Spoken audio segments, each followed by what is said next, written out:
Polio polio వల్ల మనకు ప్రపంచంలో ఇప్పుడు ఈ మధ్య కాలంలో మనం పోలియో అన్నది ఇన్సిడెంట్స్ తక్కువ చూస్తున్నాము. మనం ఆల్మోస్ట్ పోలియో అనే దాన్ని ఎరాడికేట్ చేయగలుగుతున్నాం ఎన్నో సంవత్సరాల నుంచి పోలియో డ్రాప్స్ వల్ల. సో ఇప్పుడు ఈ మధ్య పోలియో డిఫార్మిటీస్, కాళ్ళు చేతులు వంకర్లు పోవడం, వంకరగా పుట్టడం లాంటివి మనం చూస్తూ ఉంటాం. కానీ ఏవైతే పోస్ట్ పోలియో రెసిడ్యూల్ పెరాలసిస్ అంటే ఇదివరకు గత 50-100 సంవత్సరాల నుంచి ఎవరికైతే పోలియో ఎఫెక్ట్ వలన కాళ్ళు చేతులు వంకర్లు ఉన్నాయో వాళ్ళు ఎలా సఫర్ అవుతున్నారు అనేది మనం చర్చించుకుందాం. ఇప్పుడు మనకు కొంత ఒక 2-3% పోలియో ఇంకా ఉంది. కానీ పోస్ట్ పోలియో రెసిడ్యూల్ పెరాలసిస్ అయితే ఏదైతే ఉందో దాదాపుగా ఇండియాలో దాదాపుగా ఒక 40-50 లక్షల మంది పోలియో గ్రస్తులు ఉంటే వాళ్ళలో ఎక్కువ 60-70% డిఫార్మిటీస్తో సఫర్ అవుతున్నారు. అలాంటి డిఫార్మిటీస్ వాళ్ళలో ఏదైతే కాలు కానీ చెయ్యి కానీ పొట్టిపోవడం, వంకర్లు పోవడం, వంకరగా ఉండడం, పని చేయలేకపోవడం లాంటివి ఏవైతే కనపడతాయో అవి ఈ వైరస్ అన్నది, పోలియో వైరస్ అన్నది వెన్నుపూసలో కానీ, బ్రెయిన్ నుంచి వెన్నుపూసలో కానీ నరాల ఎఫెక్ట్ వల్ల మనకు ఒక సైడ్ నరం పనిచేయడం, ఇంకో సైడ్ నరం పనిచేయకపోవడం వల్ల ఆ యొక్క నరం యొక్క పెరాలసిస్ వలన వీక్నెస్ డెవలప్ అవ్వడం, కాలు పొట్టిగా ఉండడం, ఎదగకపోవడం, వంకర్లు పోవడం, వంకరగా మారడం, డిఫార్మిటీస్ రావడం లాంటివి మనం చూస్తుంటాం. సో అందులో ఎక్కువగా కారణాలు ఏవేవి ఉంటాయి మనకు? ఫుట్లో కానీ, ఫుట్ డిఫార్మిటీస్, సిటీవీ అంటాం. అది కామన్గా మనం క్లబ్ ఫుట్ అంటాం. క్లబ్ ఫుట్ మనం కామన్గా చూస్తూ ఉంటాం. అంతేకాకుండా ఫుట్ ఈక్వైనస్ అంటాం. ఫుట్ ఇలా పొడుగా నిటారుగా పోయిపోవడం. అంతేకాకుండా యాంకిల్ ఫ్లెక్షన్ డిఫార్మిటీ అంటాం. యాంకిల్ ఎక్స్టెన్షన్ డిఫార్మిటీ, అలాగే నీ ఫ్లెక్షన్ డిఫార్మిటీ ఉంటాయి. హిప్ అడక్షన్ డిఫార్మిటీస్ అంటే హిప్ లోపలి తిరిగిపోయి పట్టుకొని కంట్రోల్ పట్టుకోవడం ఉండడం. అంతేకాకుండా చేతులు కూడా అలాగే కొన్ని మజిల్స్ యాక్ట్ అవ్వడం, కొన్ని మజిల్స్ యాక్ట్ అవ్వకపోవడం వల్ల యాక్ట్ అవ్వని సైడు యాక్ట్ అయ్యే సైడు బిగుసుకుపోవడం, స్టిఫ్నెస్ డెవలప్ అవ్వడం, కాంట్రాక్చర్స్ డెవలప్ అవ్వడం లాంటివి మనం ఈ యొక్క ఈ పోలియో డిసీజెస్లో మనం కామన్గా చూస్తూ ఉంటాం. సో పర్టికులర్గా మనం కామన్ సర్జికల్ ప్రోగ్రామ్స్ ఏముంటాయంటే టెండన్ మజిల్ ప్రొసీజర్స్. అంటే ఏవైతే కండరాలు, కండరాలుకు కనెక్ట్, బోన్కు కనెక్ట్ చేసే దాన్ని టెండన్ అని అంటాం.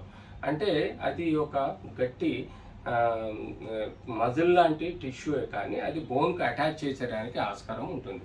సో అలాంటి టెండన్ అండ్ మజిల్ ఎక్కడైతే డిఫార్మిటీ వస్తుందో, కాంట్రాక్చర్ కానీ ఏదంటే దాన్ని మజిల్ బ్యాలెన్స్ చేసి మళ్ళీ ఆ డిఫార్మిటీని రీకరెక్ట్ చేయడానికి మనం టెండన్ మజిల్ ప్రొసీజర్స్ అని చేస్తాం.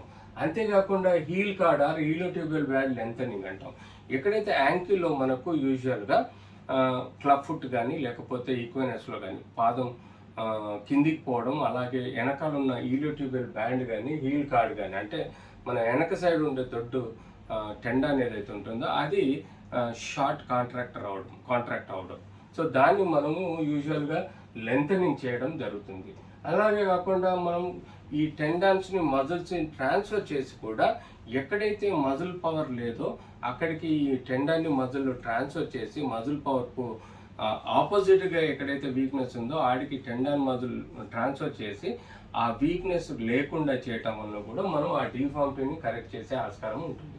అంతేకాకుండా జాయింట్స్లలో ఎక్కడైతే జాయింట్ మనకు ఈ పోలియో కాళ్ళల్లో వీక్నెస్ ఉంటుంది, ఆడలేని పరిస్థితిలో ఉంటుంది, పవర్ ఉండదు, అలాంటి వాటిల్లో పెయిన్ఫుల్ జాయింట్ ఉంటే దాన్ని పెయిన్లెస్ జాయింట్ చేయడానికి మనం ఆ జాయింట్ను ఫ్యూజ్ చేయడం జరుగుతుంది. అంటే ఆ జాయింట్ను మొత్తం అతుకు వేయడం జరుగుతుంది. తద్వారా కూడా మనకు స్టెబిలిటీ ఉంటుంది, ప్లస్ మంచిగా పని చేసుకోవడానికి అవసరం ఉంటుంది.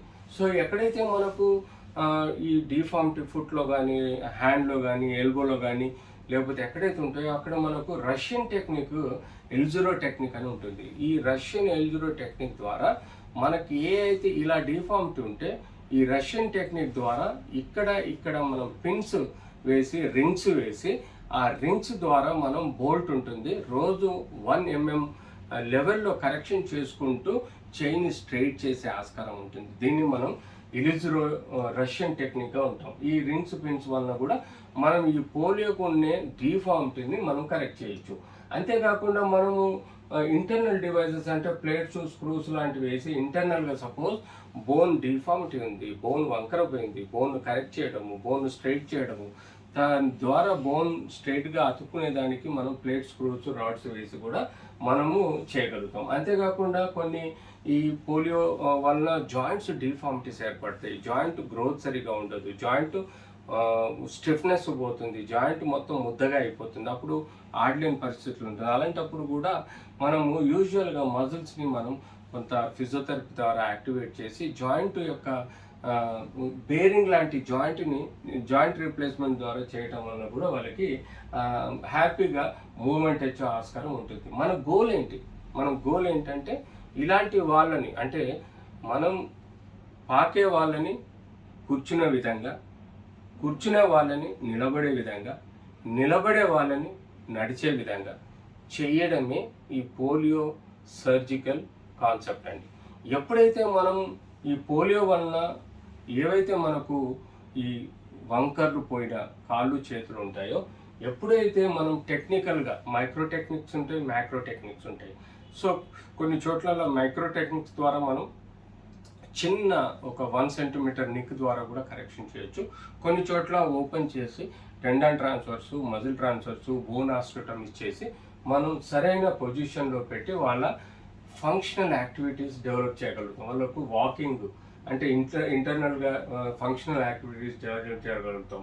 అంతేకాకుండా వాళ్ళకు ఎలాంటి పొటెన్షియల్ కాంప్లికేషన్స్ అంటే మనం పిన్ ట్రాక్షన్ ఇన్ఫెక్షన్ కానీ ఆ బోన్ సరిగ్గా హీల్ అవ్వకుండా ప్రాబ్లమ్స్ ఏమైనా వచ్చినా పుట్టినా వాటిని మనం జాగ్రత్తగా ఇంటర్నల్ ఫిక్సేషన్ ద్వారా చేయగలుగుతాం. పోస్ట్ ఆపరేటివ్ కేర్ మనం ఫస్ట్ అండ్ ఫార్మోస్ట్ ఆపరేషన్ చేసిన తర్వాత పరిశుభ్రమైన స్టెరైల్ ఏరియాలో ప్రాపర్ కేర్ తీసుకొని ప్రాపర్ అనెస్థీషియా ఇచ్చి ప్రాపర్ క్వాలిఫైడ్ ఆర్థోపెడిక్ సర్జన్ ఏదైనా సర్జరీ చేసినప్పుడు స్టెరైల్ ఏరియాలో మనం స్టెరైల్గా చేయడం వల్ల ఇలాంటి ఇన్ఫెక్షన్ రాకుండా కాపాడుకోవాలి. పోస్ట్ ఆపరేటివ్లో కనీసం 7 రోజుల వరకు proper antibiotic course, proper dressings కూడా చేయాలి. అంతేకాకుండా పోస్ట్ ఆపరేటివ్ రీహాబిలిటేషను, బ్రేసింగు ఇలాంటివి కూడా జాగ్రత్త పడాలి. మనం అనెస్థీషియా ఇచ్చేటప్పుడు కూడా వాళ్ళకి ప్రాపర్గా వారి యొక్క పోలియో పర్సన్స్ చాలా థిన్గా ఉంటారు, వాళ్ళ లంగ్ కెపాసిటీ ఇతరత్ర ప్రాబ్లమ్స్ ఎన్నో ఉంటాయి కాబట్టి కంజెంటల్ డిజీజెస్ ఉంటాయి కాబట్టి అలాంటి వాళ్ళని మనం ప్రాపర్గా ఎవాల్యుయేట్ చేసి అనెస్థీషియా ఇచ్చిన తర్వాత మనం సక్రమంగా సర్జరీ చేయగలిగితే వాళ్ళకు బాగుంటుంది.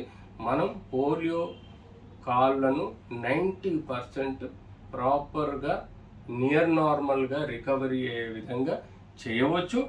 వాళ్ళకి సర్టిఫికెట్లో 80% తేడా రాదు. ఏదైతే పర్సంటేజ్ ఆఫ్ మీకు డిజబిలిటీ ఉంటుందో అదే పర్సంటేజ్ డిజబిలిటీ ఉంటుంది.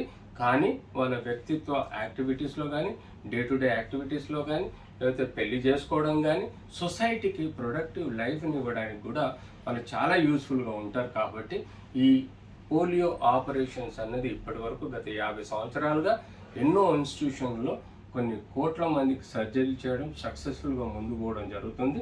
ఎలాంటి అపోహొద్దు, డెఫినెట్లీ ఇది సక్సెస్ఫుల్గా మనం ముందుకు పోవచ్చు. నెక్స్ట్ ఏముంది?